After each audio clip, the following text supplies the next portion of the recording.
My self Danish Hussain. Welcome to my YouTube channel the living word 07। हमने ninth class biology start कर ली थी। हमने introduction of biology पढ़ा था और उनकी मेजर ब्रांचेस पढ़ी थी और थोड़ा बहुत कॉन्सेप्ट समझा था कि व्हाट इज़ लाइफ, लाइफ क्या होती है। आज हम माइनर ब्रांचेस ऑफ बायोलॉजी पढ़ेंगे और जितना हो सका उनको इस लेक्चर में पूरा करेंगे।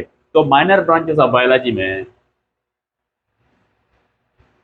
माइनर ब्रांचेस ऑफ बायोलॉजी, सबसे पहले जिस चीज को हम डिस्कस करेंगे माइनर ब्रांचेस में वो होगा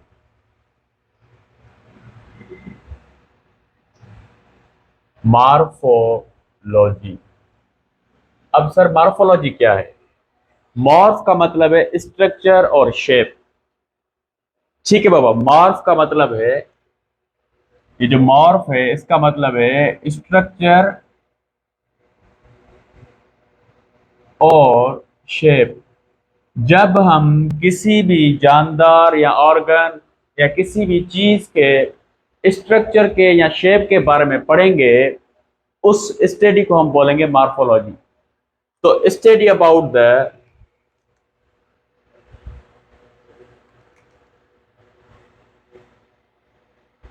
स्टडी अबाउट द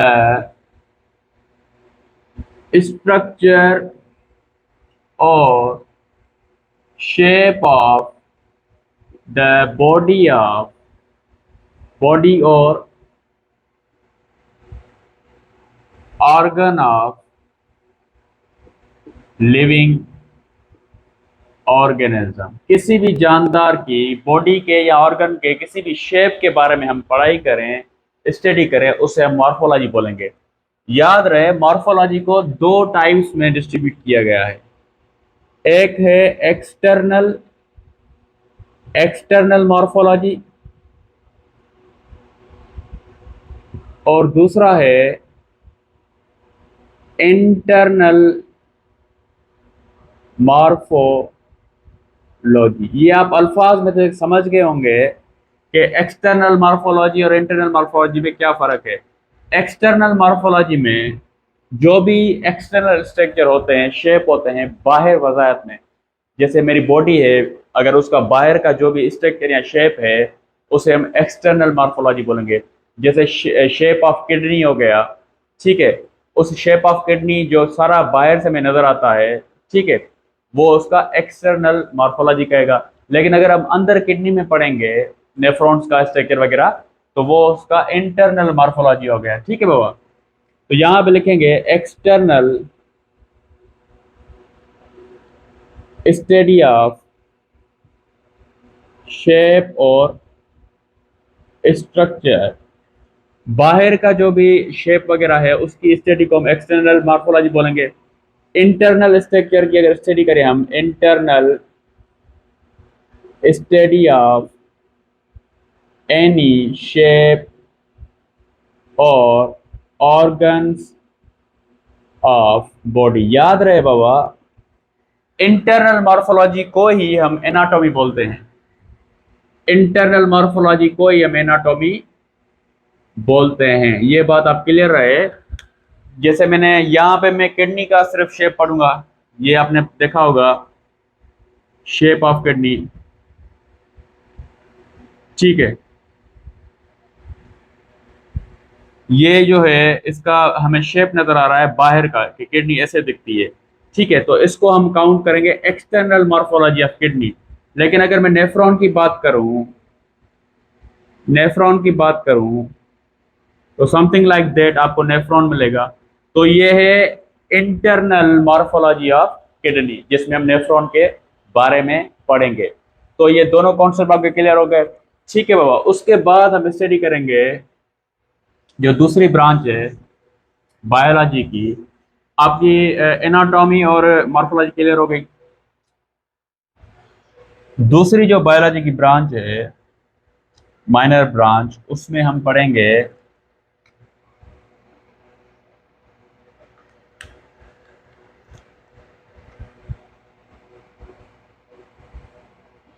फिजियोलॉजी। अब सर फिजियोलॉजी क्या है? फिजियोलॉजी अगर सिंपल अल्फाज में बात करें, study about the functions of body organs. जो भी हमारे बॉडी के ऑर्गन्स हैं या बॉडी है, अगर उनके कोई फंक्शंस के बारे में हम स्टडी करेंगे तो उस बायोलॉजी की ब्रांच को हम क्या बोलेंगे? फिजियोलॉजी। जैसे किडनी का काम क्या है? टू एक्सक्रिएट वेस्ट मटेरियल, ठीक है, टू मेंटेन ब्लड प्रेशर वगैरह भी, टू प्रोड्यूस इरेथ्रोपोएटिन हार्मोन जो कि बोन मेरो वगैरह में एक्टिव करता है for the production of RBC. तो ये एक मुख्तलिफ ऑर्गन्स के काम हैं, उन काम की स्टडी को हम, किसी भी ऑर्गन काम की स्टडी को हम फिजियोलॉजी बोलेंगे। जैसे physiology of kidney, physiology of lungs जो गैसेज एक्सचेंज करवाते हैं, ठीक है बाबा। तो इसको क्या पढ़ेंगे? स्टडी अबाउट द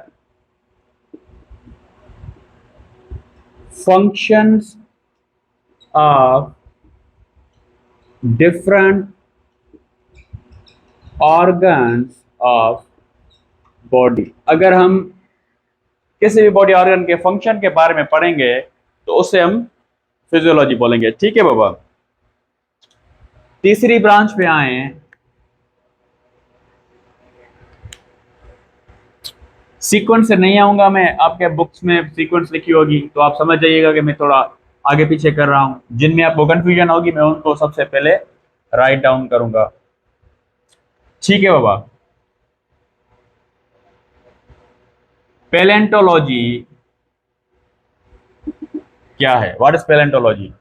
अब आपने देखे होंगे कुछ एक्सटेंट स्पीशीज जो खत्म हो गई है, जैसे कि एक 400,000 साल पहले एक बहुत भयानक जानदार थे जिनको हम डायनासोर्स बोलते हैं, जो जुरासिक पीरियड्स में थे। अब उन डायनासोर्स का अभी हमें कैसे पता चला कि भाई इतने साल पहले एक ऐसे जानदार थे जो बहुत ही बड़े थे और देवर डेंजर? ये हमें by the help of dead branch of biology पढ़ा, जहाँ पे हम उन चीज़ों के फॉसिल्स ढूंढते हैं और उन पे स्टडी करते हैं। फिर हमें उनकी age, living standard, genetic barrier सारे पता चल जाते हैं। तो अब हम क्या करेंगे, इस बायोलॉजी की ब्रांच को हम कैसे पढ़ेंगे? Study about fossils. क्या बोलेंगे? Study about fossils is known as palaeontology. याद रहे, फॉसिल सिर्फ और सिर्फ आपको ये पॉइंट नोट करें, सॉफ्ट बॉडीज के नहीं मिलेंगे। जैसे बैक्टीरिया, वायरस वगैरह हो गया, they don't have any fossils. आपको जो भी हम एनिमल्स हो गए, प्लांट्स हो गए, उनको आप, उनके आपको फॉसिल्स मिल सकते हैं, ठीक है बाबा। लेकिन there are no any fossils of soft bodies. जो भी माइक्रो ऑर्गेनिज्म हो गए, इनके फॉसिल्स नहीं होंगे। कुछ एनिमल्स में भी उनके फॉसिल्स नहीं होते, ठीक है बाबा। तो पैलेंटोलॉजी में हम पढ़ेंगे स्टडी अबाउट फॉसिल्स। चौथे नंबर पे जो ब्रांच आएगी, थोड़ा उसको उस तरफ कर लें।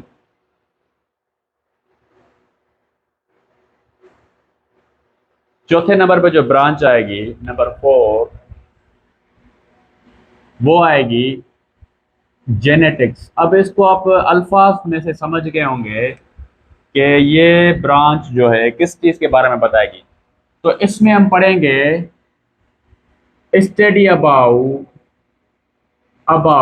Jeans and inheritance. जो विरासत है, जो हमें अपने पेरेंट्स से मिली है, जो भी करेक्टर्स मिले हैं, उन करेक्टर्स के बारे में, और वो जो जीन्स हैं पर्टिकुलर, उन जीन्स की स्टडी को हम बोलेंगे जेनेटिक्स। और जेनेटिक्स के फादर जो हैं वो हैं Mendel. He has done immense work in genetics, ठीक है बाबा। 5 नंबर पे जिस ब्रांच को पढ़ेंगे उसे हम एम्ब्रियोलॉजी भी बोलते हैं। What is embryology? अब जो भी चेंजेस आएंगी एम्ब्रियो में, एम्ब्रियो से लेके पर्टिकुलर इंडिविजुअल तक, उस स्टडी को हम बोलेंगे एम्ब्रियोलॉजी, ठीक है बाबा। तो इसको भी हम ऐसे डिफाइन करेंगे, developmental changes in embryo to the individual, जो भी चेंजेस आएंगी एम्ब्रियो से लेके इंडिविजुअल पर्टिकुलर ऑर्गेनिज्म तक, उसकी जिसमें स्टडी की करेंगे हम, उसे हम एम्ब्रियोलॉजी बोलेंगे। एम्ब्रियोलॉजी को दूसरा बोला जाता है डेवलपमेंट बायोलॉजी, डेवलपमेंटल बायोलॉजी। ठीक है बाबा, ये भी आपको याद रहे। 6 नंबर पे पढ़ेंगे,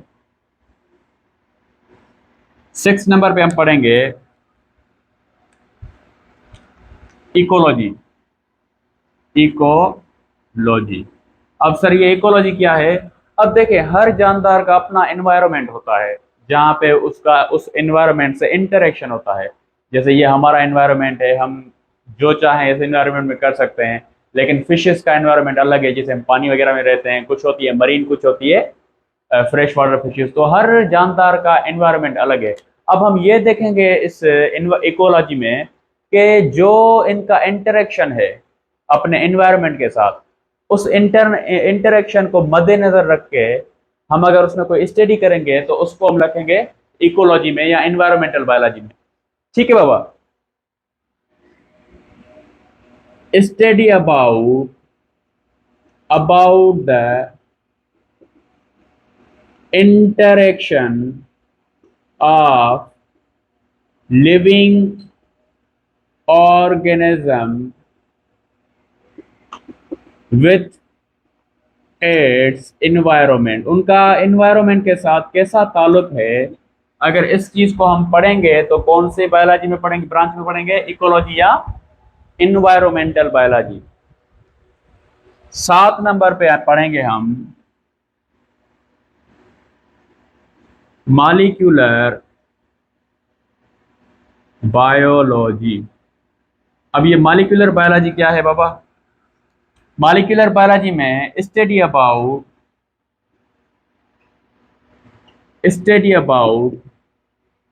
essential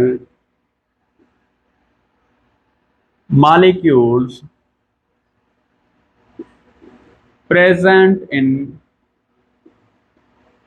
living organism, जो भी इसेंशियल काम के मॉलिक्यूल्स हैं जिनसे मिलके हमें बॉडी की बनावट होती है, हमें बहुत से फंक्शंस में हेल्प करते हैं। जैसे तकरीबन टोटल 15 ब्रांचेस को हिट करेंगे आज। ठीक है, 8 नंबर पे हम पढ़ेंगे पैरासाइटोलॉजी। अब सर पैरासाइटोलॉजी क्या होता है? याद रहे, पैरासाइट उसे बोलते हैं जो हमारे अंदर रहे और हमें नुकसान दे, खुद उससे फायदा उठाए, ऐसी चीज को हम पैरासाइट बोलते हैं। जैसे मॉस्किटो एक बेहतरीन एग्जांपल है, जो हमारे अंदर प्रोटोजोआ की मदद से मलेरिया काज करता है, फीमेल एनाफिलिस जिसे बोलते हैं। तो वो क्या करता है, हमारे अंदर आकर पैरासाइट जिसे प्लाज्मोडियम बोलते हैं, वो क्या करता है, हमारे अंदर आकर अपने रिप्रोडक्शन को शुरू करता है और खुद हमारी बॉडी से न्यूट्रिशन हासिल करता है और हमें नुकसान देता है। इस चीज को बोलते हैं पैरासाइट। अब अगर हम पैरासाइट की स्टडी पे बात करेंगे या स्टडी करेंगे पैरासाइट की, तो हम उसको पैरासाइटोलॉजी में पढ़ेंगे। तो study about parasites, study about parasites, जो भी पैरासाइट्स हैं, बैक्टीरिया, वायरस, कुछ बैक्टीरिया यूजफुल होते हैं।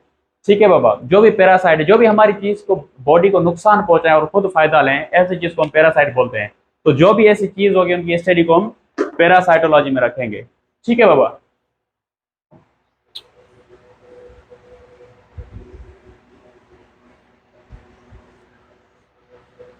उसके बाद हम पढ़ेंगे एवोल्यूशन क्या है। Evolution is also type of branch of biology. Evolution, what is evolution? जो भी आपके जेनेटिकली या करेक्टर्स में चेंजेस आए ग्रेजुअली बाय द टाइम, उस फिनोमेना को हम एवोल्यूशन बोलेंगे। ठीक है बाबा। जैसे हमने पढ़े थे, फाइलम्स पढ़े थे, ठीक है, उनमें क्लासेस पढ़े थे, तो हमने देखे थे कि हर एक फाइलम से एक करेक्टर नया आता है और वो एवोल्यूट होके अपने एनवायरनमेंट को चेंज कर देता है। जैसे हमने रेप्टाइल्स देखे, फिर हमने बर्ड्स देखे, फिर हमने एम्फीबियंस देखे, तो उनके अंदर एवोल्यूशन आ रही थी और इन द एंड हमें जो है वेल कॉम्प्लेक्स जानदार मिले। ठीक है बाबा, जो हम खुद हैं। ठीक है, तो ये एवोल्यूशन क्या है? Genetical and characteristic stick changes, जो भी जेनेटिकल या करेक्टरिस्टिक चेंजेस आए किसी जानदार के अंदर या किसी भी स्पीशीज के अंदर, ठीक है बाबा, उस चेंजेस को हम एवोल्यूशन बोलते हैं। ठीक है बाबा।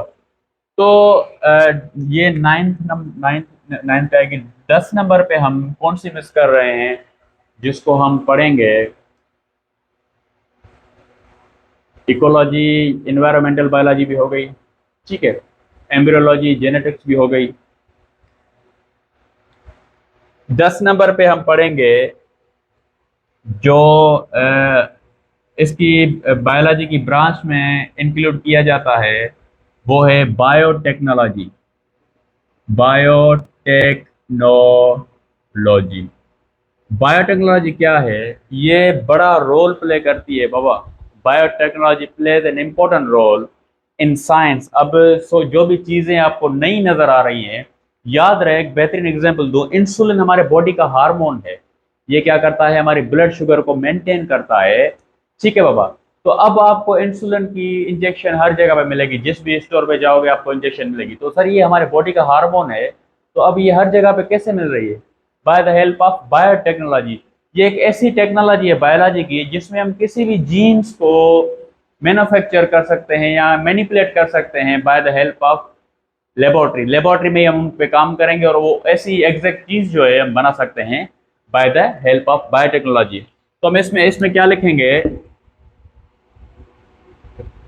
मैनिपुलेशन, रद्दोबदल जो होता है, मैनिपुलेशन ऑफ जीन्स, जीन्स का रद्दोबदल करके हम जो भी चीज बनाएं, उस चीज की स्टडी को हम बायोटेक्नोलॉजी में रखते हैं। इनका बड़ा रोल है बाबा। बहुत सी चेंजेस आ गई हैं, दुनिया बहुत आगे जा रही है by the help of biotechnology. 10 branches हमने कर ली है, बाकी 5 से 7 और भी ब्रांचेस हैं जो हम अगले लेक्चर में करेंगे। अपनी दुआ में याद रखिएगा। अल्लाह हाफिज।